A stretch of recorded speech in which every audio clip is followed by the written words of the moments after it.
Jangan lupa subscribe YouTube channel Official iNews dan nyalakan loncengnya.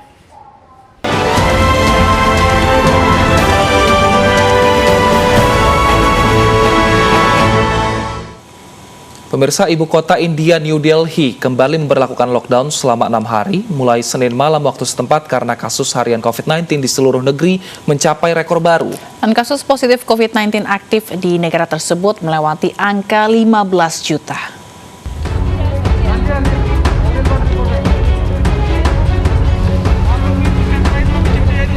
Rumah sakit di India saat ini sedang berjuang dengan kekurangan tempat tidur, oksigen, dan obat-obatan penting karena kasus positif COVID-19 aktif melewati angka 15 juta.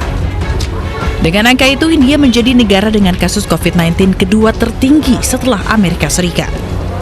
कि दिल्ली का health system बड़ी मात्रा में और अधिक पेशेंट्स अब लेने में असमर्थ है। अगर हमने अभी लॉकडाउन नहीं लगाया तो कहीं ऐसा ना हो कि बड़ी त्रासदी हो जाए।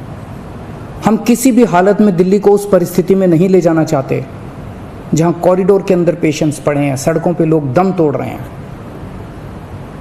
आज सभी परिस्थितियों का जायजा लेने के बाद आपकी सरकार को ये लगता है कि दिल्ली में कुछ दिन के लिए लॉकडाउन लगाना ज़रूरी है, तो आज रात को 10 बजे से अगले सोमवार को सुबह 5 बजे तक 6 दिन के लिए दिल्ली में लॉकडाउन लगाया जा रहा है। Saat ini hanya kurang dari 100 tempat tidur perawatan kritis yang tersedia di New Delhi, kota yang berpenduduk lebih dari 20 juta orang itu. Infeksi harian COVID-19 di India melonjak ke rekor 273.810 kasus pada Senin ini. Kematian juga mencatat rekor 1.619 kasus per hari. Dengan total korban meninggal akibat COVID menjadi 178.769.000 orang. Delhi menambah deretan sekitar 13 negara bagian lain di India yang memberlakukan pembatasan kegiatan lalu jam malam ataupun lockdown kota. Pemerintah India dianggap lalai dalam mewaspadai gelombang kedua pandemi dengan menggelar festival keagamaan dan rapat umum pemilihan yang dihadiri oleh ribuan orang. Apa yang terjadi di India diharapkan tidak terjadi di Indonesia. Pemerintah sudah melarang masyarakat untuk mudik lebaran untuk menekan penyebaran COVID-19. Program vaksinasi yang terus berjalan diharapkan juga bisa menahan laju penyebaran COVID-19. Namun, pemerintah dan masyarakat harus tetap konsisten menegakkan protokol kesehatan sehingga apa yang terjadi di India tidak menular ke Indonesia. Bisa untuk mengetahui informasi selengkapnya kami sudah terhubung dengan Dr. Mas Dalina Pane, Kapit Pengembangan Profesi Perhimpunan Ahli Epidemiologi Indonesia. Assalamualaikum, selamat pagi Bu Mas Dalina. Waalaikumsalam, selamat pagi. Bu Mas Dalina, bagaimana ini Bu melihat atau pendapatnya tentang yang terjadi di India? Ya, jadi peningkatan kasus di India itu sebenarnya bukan terjadi minggu-minggu ini saja. Sebenarnya peningkatan kasus itu sudah dimulai dari 10 Februari. Jadi sekitar 10-11 Februari itu titik terendah penambahan kasus di India, hanya sekitar 9.300. Tetapi 9.300 sebenarnya masih cukup tinggi untuk penyebaran. Jadi sebenarnya kenaikan kasus di India itu sudah terjadi 2 bulan. Hanya saja memang di 3 minggu terakhir terlihat melonjak tinggi dan peningkatan jumlah kasus itu sebenarnya terjadi karena banyak hal. Salah satunya yang juga dideteksi adalah adanya strain baru yang sangat menularkan. Tapi ini juga diiringi dengan meningkatnya jumlah kematian. Artinya yang harus dipahami adalah apakah strain baru tersebut juga memiliki virulensi yang tinggi atau keganasan yang tinggi. Itu juga harus menjadi perhatian. Baik, selain karena jenis baru Ibu, apakah warga India memang tidak patuh aturan untuk menerapkan protokol kesehatan atau aturan India sendiri yang mulai dilonggarkan karena mungkin sudah ada vaksin dan juga lainnya Bu? Iya, jadi sebenarnya pengalaman 1 tahun lebih pandemi, saya yakin masyarakat India juga cukup adaptif. Persoalannya adalah pelonggaran, kemudian juga ketidakpatuhan terhadap protokol kesehatan, itu sesuatu yang sulit sekali untuk diukur. Sementara ada banyak ukuran-ukuran lain yang semestinya menjadi perhatian. Jadi di dalam pengendalian wabah, apapun jenis wabahnya, maka segala sesuatu atau statement yang dikeluarkan itu harus dapat diukur. Seperti di Indonesia, di awal-awal Februari dikatakan ada survei yang mengatakan terjadi penurunan protokol kesehatan. Apakah itu linear dengan peningkatan jumlah kasus? Tidak. Jadi penurunan jumlah kasus terjadi cukup sistematis mulai dari Februari sampai dengan minggu lalu. Minggu ini mulai sedikit naik lagi. Jadi boleh saja semua berpendapat bahwa terjadi penerapan protokol kesehatan yang tidak sesuai standar atau menurunnya protokol kesehatan atau karena vaksinnya itu terjadi karena mereka sudah merasa nyaman dengan vaksin. Tetapi kita tidak melihat ukuran itu kemudian dideskripsikan. Artinya kalau terjadi penurunan itu dari berapa sampai berapa gitu. Nah, jadi kalau menurut saya apa yang terjadi di India itu multifaktor sebenarnya. Vaksin mereka sudah merupakan negara besar, 5 negara yang sudah memvaksin warganya dengan dosis yang sangat besar.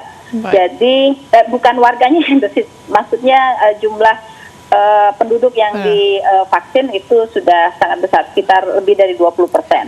Jadi, tapi memang sejak awal kita sudah katakan vaksin itu bukan untuk mengendalikan pandemi.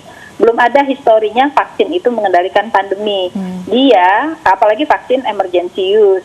Karena itu protokol kesehatan harus tetap dilakukan oleh semua penduduk. Tetapi kalau kita lihat tayangannya cukup baik ya, mereka menggunakan masker, kemudian juga mereka juga menjaga jarak, tidak terdapat kerumunan, walaupun ada beberapa informasi memang ada ritual keagamaan yang dilaksanakan secara masif.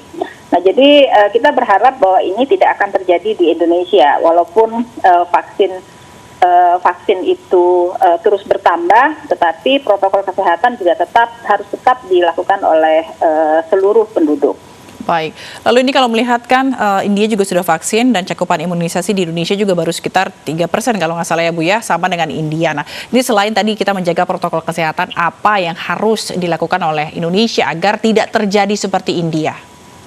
Ya, jadi pengendalian utama, intervensi utama dalam pengendalian wabah itu sebenarnya adalah tracing. Tracing itu bukanlah hanya mencari kasus saja, tetapi tracing itu mencari kasus dan kontak erat sebanyak-banyaknya, kemudian di testing, kalau mereka bergejala, lalu langsung dilakukan containment. Itu kita sudah lakukan selama 4,5 bulan, dimulai dari November pertengahan. Selama 8,5 bulan, kalau kita lihat grafiknya, kita melakukan pengendalian tanpa arah.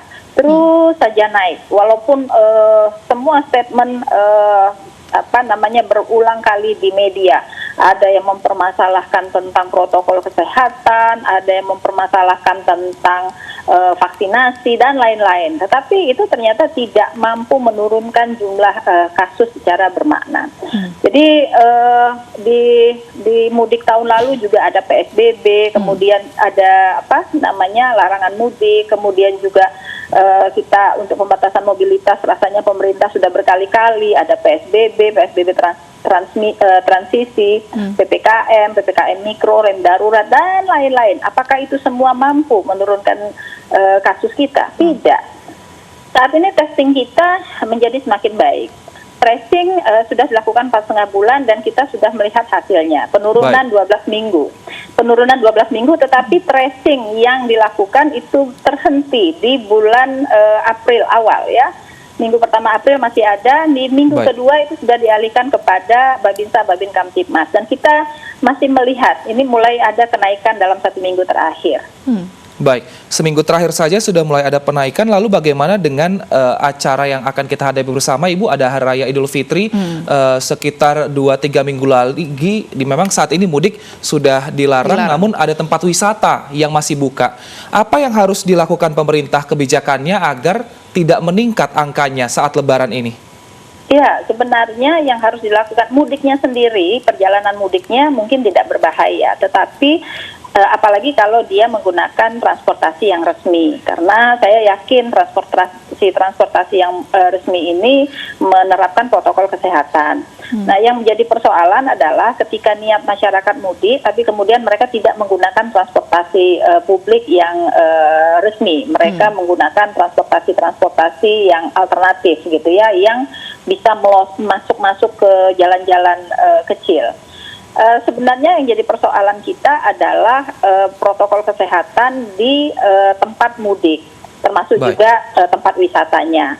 Walaupun dikatakan itu tempat wisata akan memperlakukan protokol kesehatan, kalau tempat wisatanya itu tertutup seperti Ragunan yang pintu masuk dan keluarnya itu jelas, itu enak.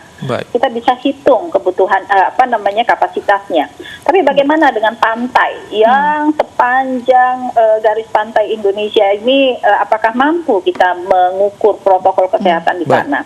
Terkadang banyak sekali statement yang dikeluarkan itu hanya statement saja, tetapi mereka tidak tahu bagaimana implementasi di lapangan. Ini yang jadi persoalan. Ya. Baik, terima kasih Ibu Mas Dalina telah bergabung bersama kami. Kita harapkan apa yang terjadi di India tidak terjadi di Indonesia. Terima kasih, selamat pagi Ibu. Pemirsa, raksasa perusahaan finansial asal Amerika Serikat Citigroup hengkang dari sejumlah negara termasuk Indonesia. Selengkapnya sesaat lagi, kami akan segera kembali.